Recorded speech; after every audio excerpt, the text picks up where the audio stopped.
What's up, Carolina Panther fans, NFL fans, sports fans in general, whoever may be listening? This is the Frozen Panther. I want to talk to you guys about my opinions on the 2016 Carolina Panthers draft. We want to start off with, well, first, before we get into it, if you didn't know, a lot of people were kind of thinking that the departure of Josh Norman was going to determine the direction we were going in. And our general manager, Dave Gettleman, having the mindset that he has, believes that, we don't have that, we don't subscribe to that window of time to win a championship theory. We don't subscribe to that one player away theory. So that doesn't dictate the way he's going to draft. He's still going to go for the best player available. And, the player that he believes that is going to add the most value to the team, with that pick. So a lot of people were surprised when Vernon Butler was picked for the first round pick, number 30. He's from Louisiana Tech. Now, I will say this. I didn't expect that, at first. I wasn't expecting him to pick a defensive tackle because we're so strong at the position. I have another video that I did. I'll put the link in the description. But it really discusses, what I think a lot of people were thinking. But after seeing this and really seeing the way this draft has played out, and especially even afterwards, some of the undrafted free agents that we signed recently, some of them, in my opinion, are like draft picks. Shout out to Jeremy Cash. I'm very excited that we got him on the team now, playing, possibly playing safety or going for that position. But I'll talk about those a little later. But, things like that help really balance out the draft, in my opinion. When we talk about like the first round, Vernon Butler, Louisiana Tech, he's powerful. All right, it's a big dude. He's a run stopper. So that's something that we definitely can benefit from in our defense, is having a nice stout run stopper on our defensive line. Also adding, that depth that we're going to need, because you got Star and KK up front, and, they're going to need a break from time to time. That's going to help wear down these offensive lines over the game. And when you have, like 6 beats, because we actually signed another player from Miami. I remember his name right now, but he's also a center. So we actually signed him, I think, the same day or the day after, we drafted Vernon Butler, which was the first day of the draft. So I think that was really a good move looking back on it. I think he's a solid sign. I think that he's going to be a leader on the defense. I really think that the guy's going to learn a lot from Star and KK. I really think that he shows a lot of promise. He comes from a smaller school, but as we've seen, even with players like Josh Norman, that really doesn't matter. If you got a talent and you can be coached right, then, anything can happen. So I'm really excited about that pick. Like I said, I didn't predict it at first, but I really feel like this is an important piece to the puzzle that Dave Gettleman and Coach Rivera are trying to put together. So once I'll shout out for him. And also, a lot of people say that, there's a possibility, when we talk about cap space, a possibility that we may not be able to get Star or KK signed for the long term. As I understand, we extended the 5th-year option on Star, so I'm assuming that locks him in to at least, I think, after 2017 year, make sure that we're good. But just in case, if for whatever reason, hopefully this is not the case, for whatever reason we couldn't sign one of those guys, we know that we got somebody that can hold a position down. And also, I think he can be a possible pass rusher too. So, really good pick. All right, round 2, James Bradbury from Sanford. Now, I'll be honest with you. I wasn't really familiar with him. I've never even heard of Sanford as a university. No knock or disrespect to them, but the dude seems like he's a real solid pick. Obviously, the program that they have there has really helped him grow as an athlete, because the dude seems like he's a beast. He's a big cornerback. So he's like 6'1". All right, he has long arms, kind of like Josh Norman. Him and Darryl Worley, who we'll get into in a second, both of those guys are kind of built the same, and Carolina kind of values those bigger cornerbacks. All right, they can play the outside really well. So he came from a small school, but like I said, we have other people like Vernon Butler, our first round draft pick, also came from a small school. But I don't think that's going to make much of a difference when it comes down to how he plays. I think both of these guys have the ability to play on a major level. With things like that, they're going to have to work with like his technical skills, a little bit. But I think that he's going to be able to learn a position really well. Also, dude is really hard hitting, and that's good. That's what we need. We play a really tough physical defense. So Carolina, we need a hard hitting. Anybody really is going to be a part of our defense. Part of our team in general. Sometimes you got to block even as offense, but as a cornerback, I think he's going to be solid. He played at bigger schools like Auburn.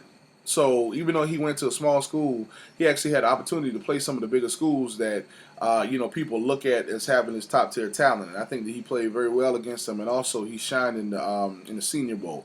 So that showed a lot of people that he may have what it takes to play at this level. If you're playing against the best talent in college, you may have what it takes to play at that NFL level. So I think he was a good, solid pick.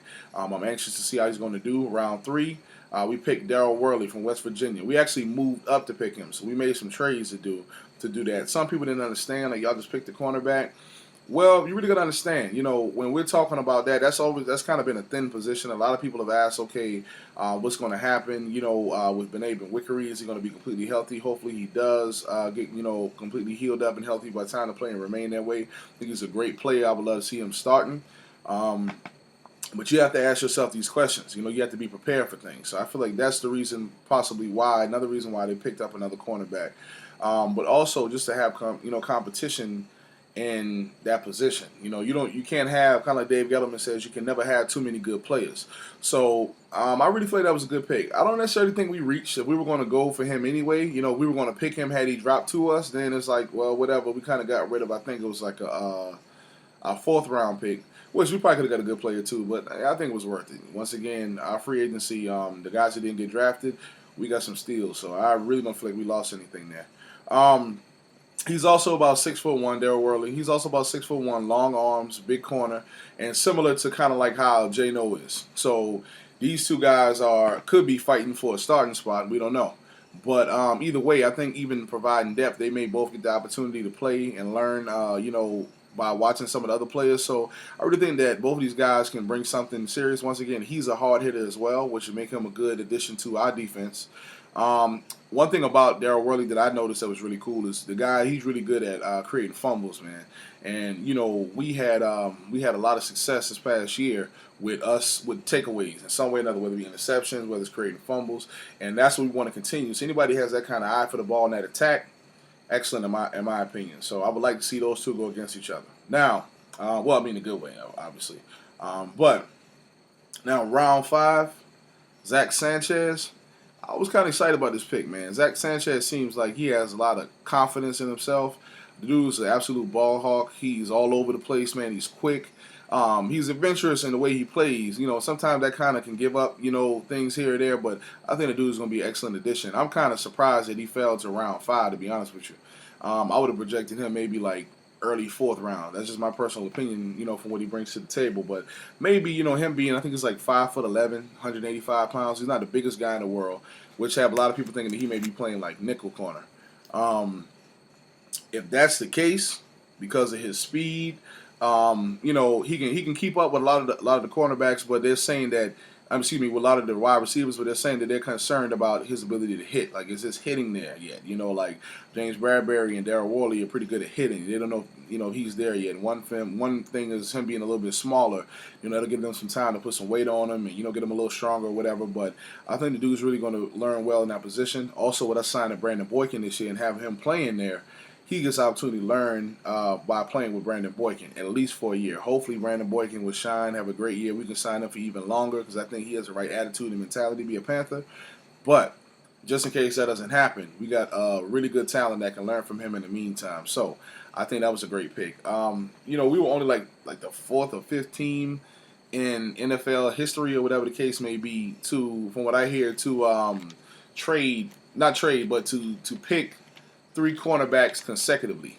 And it's different. It's something different than what you're used to, but I think it's cool, man. I don't really think it's a problem. I think like that was a thin position. Now, I'll discuss and once I finish the last pick, what I think, may be concerns to some people and how they may handle that. But last pick is Bo Sandlin. We picked him round 7, and he's a tight end. The dude's really good, man. Another thing I'm noticing about our team, man, is Coach Rivera and Dave Gettleman, they're kind of really big on the whole hog molly theory, and that's like having big dudes on the line or whatever the case may be. But the thing is, a lot of the people on our team are pretty big, man. Like, you got a 6'5" quarterback, a lot of our line. I think the shortest one is like Ryan Khalil, who's still a beast, but that's, I think he's like 6'3" or something like that. We got guys like 6'5" all over the line. We got 6'5" receivers, Kelvin Benjamin, Devin Funches. And we got Greg Olson's like 6'5".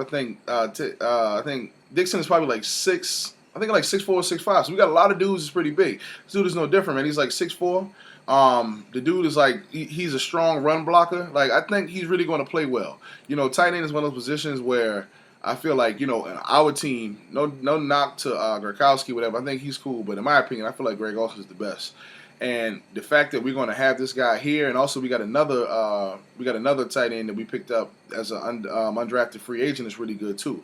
So I feel like we're adding some depth to that position, and we're training some guys that can possibly learn from Olsen and Dixon while they're still there, because they played for some years now. They're getting a little bit older, and you want to train guys that can learn for about the first 2 or 3 years and then pick it up and grow from there.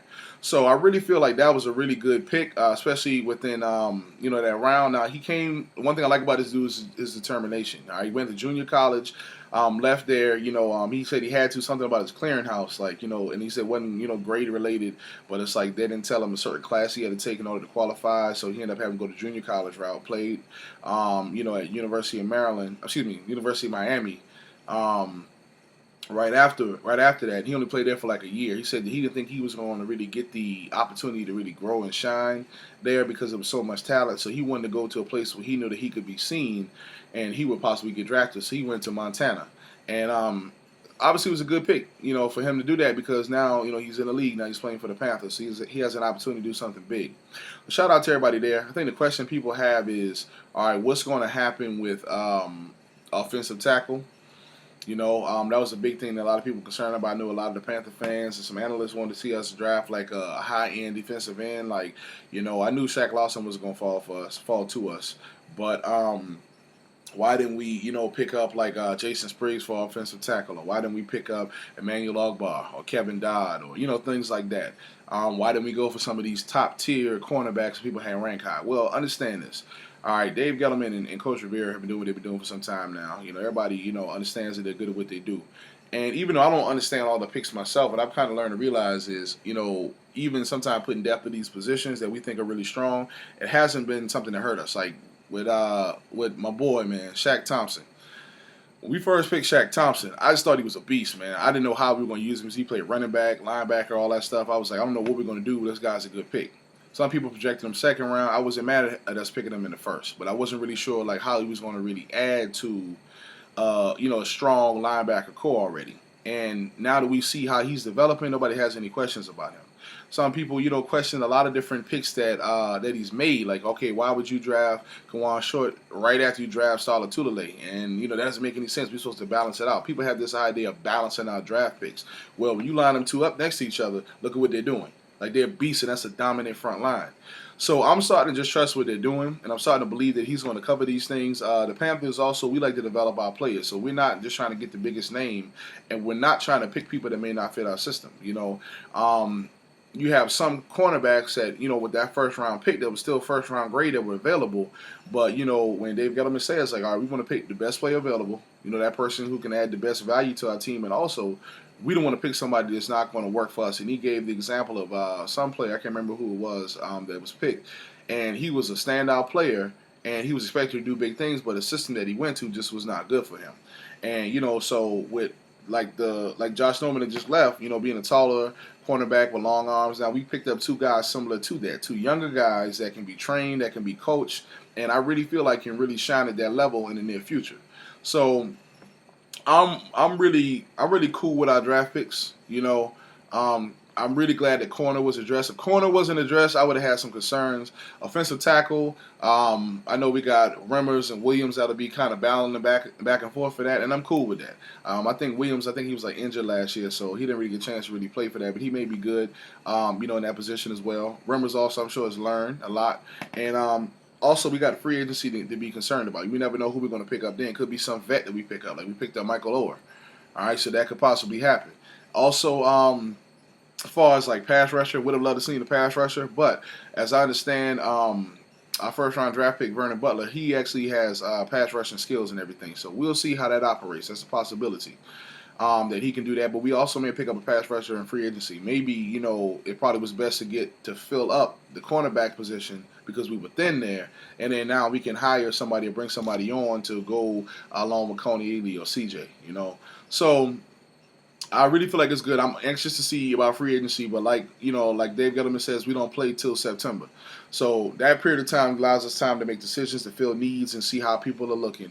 But I'm excited. I think the draft went really well. So at the end of the day, I decided to give it a grade. I'm not giving it a grade, but I think we had a good draft. It was a good, solid draft. I'll be making a video next about our undrafted free agents. So Shout out Jeremy Cash. You know, number one, I'm glad. I thought we were going to pick him. I'm shocked that he didn't get signed, or he didn't get drafted. Glad that we signed him. So I'll be making a video about that next. Thank you everybody for listening. Please like and subscribe. The newer channel on YouTube, but I'm going to be continuously coming with the new issues and everything, and it won't even just be about the Panthers. You know, obviously that's my team, so they're going to get the most attention. But I'm going to be talking about other things in the NFL or whatever sports in general. So thank you for your time.